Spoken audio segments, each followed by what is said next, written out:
members. The 2016 elections highlights and issues. And could I already have Warwick and Marguerite at the end of the table. Can I invite one or both of you to speak to the paper, and then we'll, I think it'll probably be around comments rather than questions, but let's see how we go. So just to start up with, we've prepared a few slides just to give you an overview of the overall elections campaign and the results. Can I click, please? Thank you. Just want to take you back to almost 3 years ago, or 2.5 years ago, when after the previous elections, we had a very, very low voter turnout with 35%. And we decided that we needed to look at a different way of engaging Aucklanders and encouraging them to vote. So rather than starting a year before the elections, we actually started 2 years before the elections. And we set ourselves some strategic objectives to try and make some progress. And our areas of focus were, so the very first decision that we made is that whatever we would do would be research-based, so that we would use research to try and understand why people don't vote and see what we could do to encourage them. And one of the key areas that the research told us was in a highly, highly diverse place like Auckland, we have very low engagement for ethnically diverse people. We've got low engagement from people who haven't been in Auckland for a very long time, so there's a correlation between voting and being an established inhabitant of Auckland, and young people don't vote. So we set ourselves some an aspirational target to reach a 40% turnout, to increase the participation of young voters, and by young we meant 18 to 39-year-old, and to increase the participation of the different ethnicities that make up Auckland. The other objective that we set ourselves was that it would be a user-centric, innovative and transparent election, because given the number of parties that actually get involved in organizing the elections, it can be very confusing for people to understand what is the role of council, what is the role of the independent electoral officer, what is the role of the electoral commission around enrollment. So trying to make it as easy as we can within the legal parameters that we work in. And so we concentrated on several aspects. First, designing a good comms campaign and a good marketing campaign, looking at new ways to engage with communities, raising awareness of people that they could stand as candidates to encourage people standing, pursuing the option of being part of an online voting trial, and making sure that we would obviously use council resource effectively. And in terms of results, so some of the highlights that I'm going to present here are part of, so we did quite a bit of research on the campaign, on the candidates. It was the first time that we actually gathered some information on the candidates. We did research and evaluation for each initiative that we had, like kid voting and community engagement. But one of the key pieces of research that we conduct, and we did that in 2013, is the awareness of the elections and the awareness of the campaign before and after the campaign. And in 2013, post-campaign, we had 88% aware that elections were taking place. In 2016, we started with 83% aware that the elections were taking place. After the campaign, we ended up with 93% aware that the elections were happening. So this is an indication that that campaign had an impact in raising awareness. And in particular, in the 18 to 24 and 25 to 34 age group, the increase before and after the campaign was 18% and 11% respectively. So we were pleased with that. The other question was whether the campaign actually made people to encourage people to vote, and whether they found it appealing. And our research told us that the campaign made it made it more likely, for 46% of people, it made them more likely to vote. So if you look at the very last bar, it's basically what it's telling us. And 49% told us that they had found the campaign appealing. The campaign was very much designed to attract and to be attractive to young people.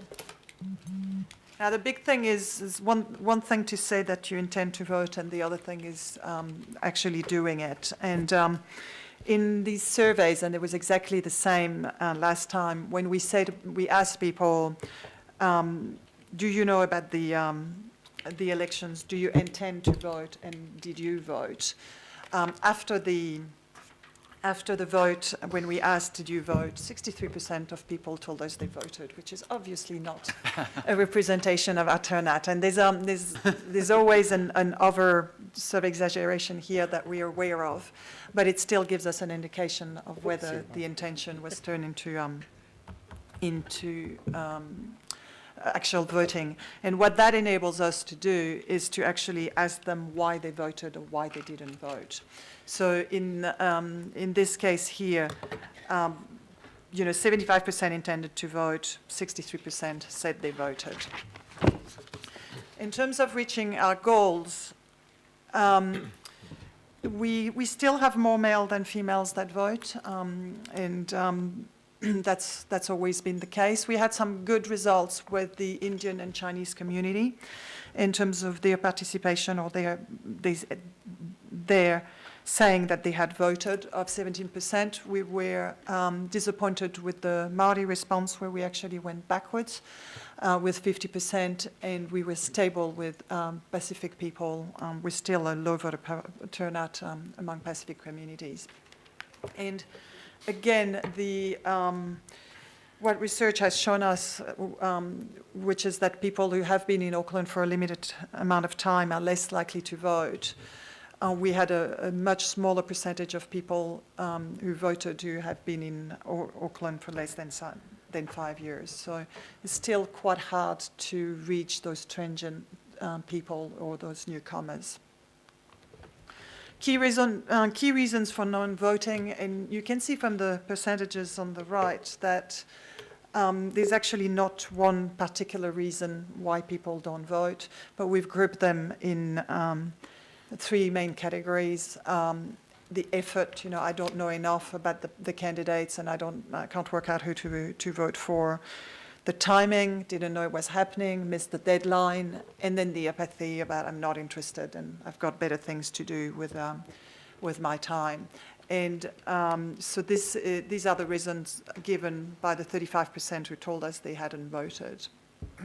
Interestingly, when we asked them, well, how would you want to engage for us to make you vote? Very, very strong preference for online voting, where people, those people who didn't vote, 82% told us that they might have voted if online voting had been available, and then 74% for people in general. And interestingly, for online voting, you can see that it's not only the young people who want to vote online, but it's actually everybody, with a smaller percentage for the 65 plus, but still a majority of people want the option to vote online. So in terms of what we learned and what went well and what didn't go so well. In terms of the campaign as a whole, our campaign was successful in that it appealed to those less likely to vote. From that perspective, we were really pleased. And it did increase awareness overall, and particularly with younger voters and with diverse community. It had a strong appeal, and it had a strong call to action. One thing that we didn't probably crack as well as we could have is the social media reach. We had a lot of viewers, but whether it did actually translate into people voting, not quite sure. So probably more work to do in that area. In terms of voters, as I mentioned, a very strong preference for online voting. did get an increase of 17% in younger voters, which we were very pleased about, an increase in Indian and Chinese communities, but as I mentioned, decrease in Maori participation and new Aucklanders participation. And there's no doubt that all the barriers to voting, such as a complicated voting system, so that's a postal system, a vote that goes over 3 weeks, still constitute very big barriers. Interestingly, I don't have the slide here, but what research showed is that we had 4% of people surveyed who told us that they had filled their ballot paper and they had it in the envelope, but they didn't post it. So that would have been 4% turnout more if they had actually posted it. And we had a very big influx of envelopes on the last day in hard boxes and in the ballot boxes in libraries, which really shows that people leave it to the last minute and then we just miss them. Obviously there's many barriers and many things that we would like changed in terms of legislation. So as part of this report, we've put all the areas where we would like to make a submission to the Justice and Electoral Select Committee, and I'll pass on to Warwick to just give you an overview of what these areas are. Your Worship and Councillors, these reflect issues that were raised with us in one way or another, not necessarily by an overwhelming number of people. So we'll take guidance from yourselves and from the local boards on whether to pursue these. One of the issues was Matai titles, which was raised with us. There were a number of candidates who had Matai titles and wanted their Matai names to be included on the voting document. Now the legislation says that we're not to include titles. We looked into the issue further and we came to the conclusion that they were more in the nature of names than titles. They were names by which they did signify that they were of significance, but they were names by which people were known, rather than an indication of holding some sort of office, but we need some legislative guidance on that. Vacancies occurring within 6 months of an election, that reflects an issue that the governing body has raised before. The legal requirement for candidates to state whether they reside in an area, this has come up before, we've made submission on this before. Opposing the legal requirement. The Select Committee, in fact, is also on the same side, but it hasn't been changed, so that's another one to represent. We got a number of complaints from candidates. They felt that the requirement to note whether they resided in the area or not disadvantaged them, and candidates for members of Parliament do not have a similar requirement. The timing of the school holidays. We noticed that a number of people go out of the area during school holidays. So this is an issue that was raised with us. So there's a suggestion there that we change the timing. We asked the government to change the timing of election day. Currently it's the second Saturday in October. Perhaps changing it to the first Saturday in October would give us 1 week which didn't overlap the school holidays. Electronic transmission of voting documents. We had 2 or 3 complaints from people who were overseas. They had arranged for their voting document to be posted to them, but by the time they got them, there wasn't the time to post them back. So there needs to be an option for perhaps blank voting documents to be sent by fax or scanned through an email to a voter overseas. They fill it in and, if it's necessary, post it back. The electoral officer to have access to the supplementary roll. This is to assist with special votes.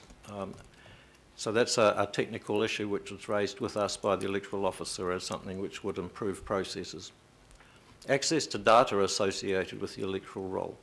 There's not a lot of data associated with the electoral roll, but age groups is one aspect of information kept with the electoral roll, and it would help us in planning for elections to have access to that data. Submit nominations and candidate profile statements electronically. Again, this is something that would improve processes. At the moment, the requirement is that they have to be lodged on paper. They then have to be typed up into the candidate profile booklets, about 600 of them, and there have been one or two mistakes as a result. One or two. One or two. Legislative confirmation that local authorities may promote elections. There is actually a draft bill which will allow for this, but we note this. There's been a cabinet paper on it. It's intended to be part of an omnibus bill. So that's to make it clear that it is fine for local authorities to spend public funds in promoting elections. The time period for printing electoral rolls, this is a technical point which was raised with us by the electoral officer. By the time nominations for candidates opened, the rolls were not ready, so there needs to be a change to the timing to make sure that doesn't happen.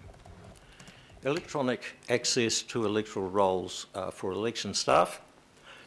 At the moment, for example, if you have staff in one of our service centres and they are processing a number of nominations, for example, they may be in separate offices, but there's only one paper copy of the electoral roll. It would help to have electronic access to the electoral roll.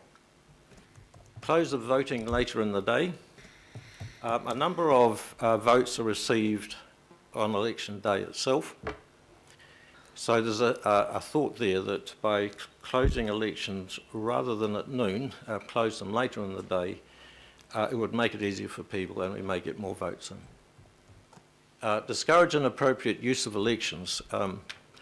This was an issue raised with us actually by the electoral officer, noting that specifically there were 19 candidates for position of mayor.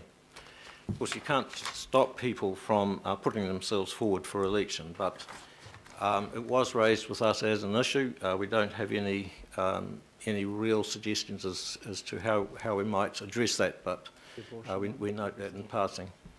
And the issue there is with 19 candidates, not many of them, there would be a handful of them who would know that they had no chance at all of success. This is a very strange thing at times. Separation of DHB elections, again, this is putting something forward as an issue that was raised with us. Holding DHB elections in the same election as local council elections means people who receive their voting documents, they have a large voting document, and also the candidate profile statements are in a large booklet.